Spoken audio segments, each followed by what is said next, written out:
nós falaremos sobre o método de estudo de caso na engenharia de produção, baseado no capítulo 6 dos autores Paulo Miguel e Rui Souza, do livro Metodologia de Pesquisa em Engenharia de Produção e Gestão de Operações. Nesta videoaula, discutiremos quando utilizar o método de caso, as etapas para sua condução, bem como algumas recomendações. Existem várias abordagens metodológicas utilizadas no desenvolvimento dos trabalhos científicos, sendo o estudo de caso uma das abordagens mais frequentes. O estudo de caso é um estudo de caráter empírico que investiga um fenômeno atual no contexto da vida real. Dentre os benefícios principais de um estudo de caso estão a possibilidade do desenvolvimento de novas teorias e o aumento do entendimento sobre eventos reais e contemporâneos.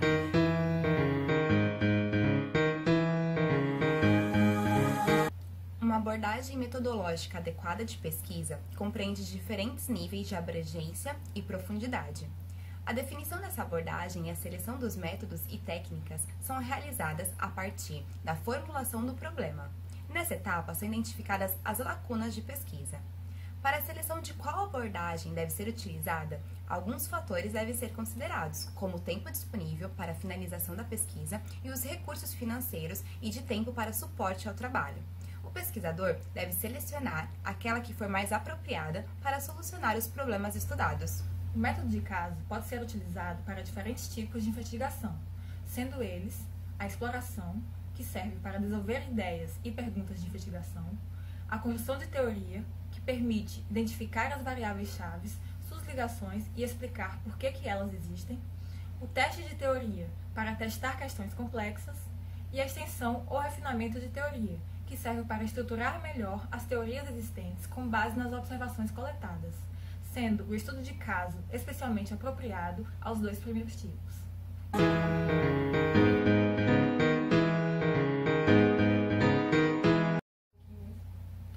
Contudo, a condução adequada de um estudo de caso não é uma tarefa fácil. Assim, um modelo para a condução de um estudo de caso pode ser visto no esquema a seguir.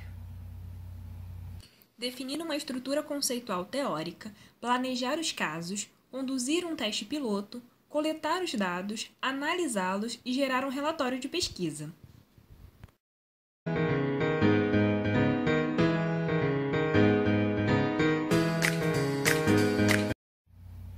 Para definir uma estrutura conceitual, é preciso um referencial teórico, de forma a fazer um mapeamento da literatura, em que a relevância da pesquisa pode ser justificada. Nessa etapa, podemos extrair os elementos que representam os conceitos a serem verificados, chamados constructos. A partir deles, as proposições podem ser estabelecidas. O referencial teórico serve para delimitar as fronteiras do que será investigado, proporcionar o suporte teórico para a pesquisa e explicitar o grau de evolução sobre o tema estudado.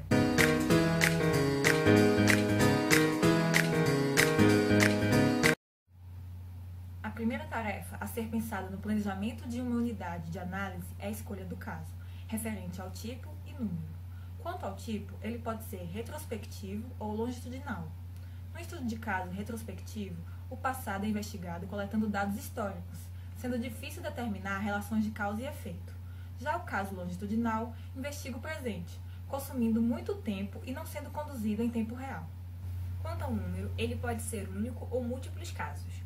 O caso único tem a vantagem de permitir maior aprofundamento e maior riqueza na coleta de dados, porém existe um risco de julgamento inadequado, limitando um processo de generalização.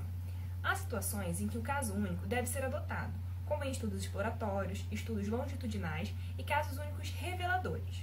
No emprego de múltiplos casos, obtém-se uma profundidade menor na avaliação de cada um dos casos, consumindo mais recursos, mas se alcança um maior grau de generalização dos resultados. Outra decisão importante no planejamento do estudo de caso é a escolha da amostra. Enquanto na pesquisa por survey, pretende-se que a amostra seja aleatória e representativa de uma população. Na pesquisa de caso, pretende-se exatamente o contrário. Quando a pesquisa de construção da teoria, a escolha da amostra segue frequentemente a lógica da replicação, que pode ser teórica ou literal. A replicação teórica, ela consiste na escolha de casos nos quais se espera que se reproduzam resultados opostos, mas por razões previsíveis. Já a replicação literal, ela consiste na escolha de casos nos quais se esperam que se verifiquem a replicação da teoria da mesma forma.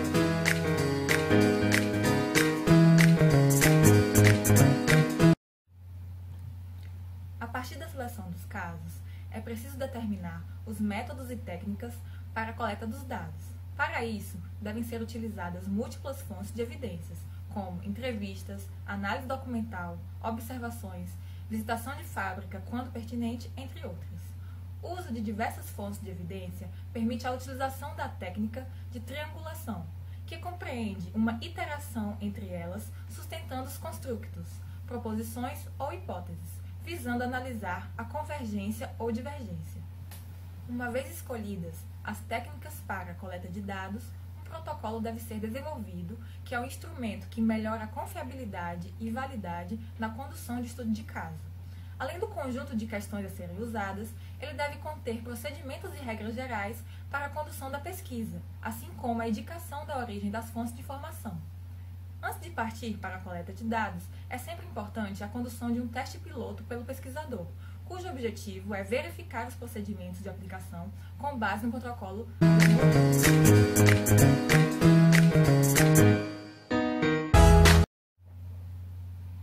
Após a realização do teste piloto e possíveis ajustes no protocolo de pesquisa, é feita então a coleta dos dados.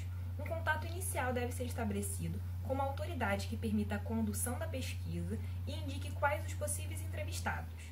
Entre as habilidades que o entrevistador deve contemplar estão a elaboração de questões adequadas aos objetivos do trabalho e interpretação das respostas, ser um bom ouvinte e não trazer nenhum tipo de preconceito, estar ciente do tema que está sendo investigado, além de ser receptivo e sensível a possíveis evidências contraditórias. Existem várias formas de registrar os dados coletados. Os registros em gravador melhoram a precisão da análise, apesar de ser um instrumento intrusivo que inibe o entrevistado. Caso o uso do gravador não seja possível, é importante o registro em papel da entrevista. Tanto o pesquisador quanto o entrevistado precisam ser imparciais em suas perguntas e respostas, respectivamente. A coleta deve ser interrompida quando a saturação teórica for atingida, ou seja, quando a coleta de dados adicionais não acrescentar novas informações relevantes.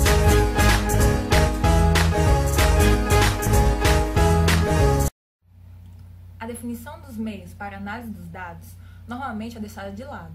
Ela deve ser previamente planejada e estar explícita no trabalho. É importante que se inclua na análise apenas o que é essencial. Para a redução dos dados, podem ser utilizadas técnicas como a codificação, que consiste em resgatar os dados das narrativas e transcrições, de forma a associá-los ao que se pretende investigar. Uma técnica que permite a visão geral dos dados é o painel de dados coletados, no qual é feito um resumo das evidências e permite identificar facilmente padrões, mostrando a relação entre as variáveis de pesquisa.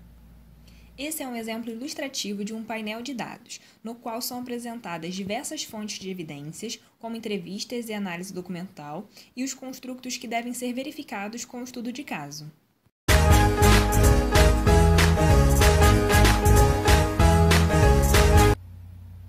Todos os procedimentos e dados levantados nas etapas descritas anteriormente devem ser resumidos em um relatório de pesquisa. O estudo de caso deve estar fundamentado na confiabilidade e na validade, que são os critérios utilizados para se julgar a qualidade da pesquisa. Existem vários tipos de validade. A validade interna, que verifica o nível de confiança em relação à causa e o efeito entre as variáveis. A externa, que aponta o grau de generalização das conclusões da pesquisa. Do construto, que consiste na extensão pela qual uma observação mede o conceito que se deseja medir. A descritiva, que representa o quanto o relatório de pesquisa é fiel à situação pesquisada. A interpretativa, que corresponde ao fato de a interpretação dada representar o que está sendo estudado. E, por fim, a teórica, representando a adequação dos dados à teoria postulada. A tabela mostrada apresenta alguns tipos de validade e confiabilidade em relação à etapa da pesquisa.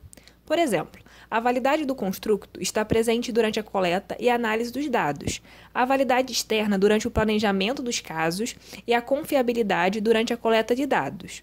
Durante a análise dos dados, é possível verificar a validade interna.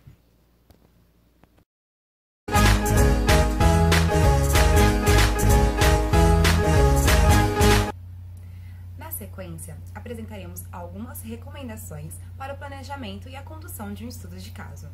A construção do referencial teórico deve estar estritamente relacionada ao conteúdo do estudo de caso, definir o tipo de caso em termos de nível de aprofundamento. A seleção do caso deve estar bem definida, pautando-se em critérios robustos que justifiquem a escolha feita. O planejamento do estudo de caso deve ser feito com cuidado, levando-se em conta os diversos tipos de validade, além dos aspectos operacionais. Para a operacionalização do estudo de caso, é necessário o uso de múltiplas fontes de evidências e o seu uso na análise dos dados, assim como uma clara definição de um protocolo de pesquisa. É preciso estabelecer meios apropriados para a análise dos dados coletados, tais como a identificação de padrões nos dados, convergência e divergência, além do cruzamento de informações. Vale a pena ressaltar que o objetivo maior da condução de estudo de caso é a contribuição para a teoria vigente, seja no sentido da proposição de uma nova teoria, extensão da teoria vigente ou de seu refinamento.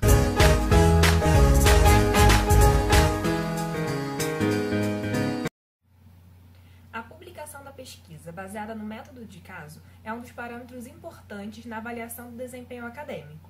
Contudo, é difícil reduzir os dados para uma forma resumida, sem deixar de demonstrar a validade e a relevância dos resultados. Sendo assim, a comunidade de engenharia de produção necessita mobilizar esforços voltados ao estudo metodológico, especialmente no que se refere aos aspectos de qualidade para o desenvolvimento de um estudo de caso.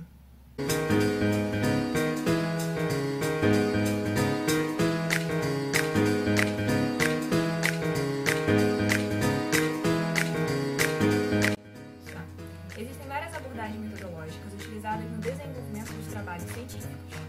A exploração serve para desenvolver ideias e perguntas de investigação.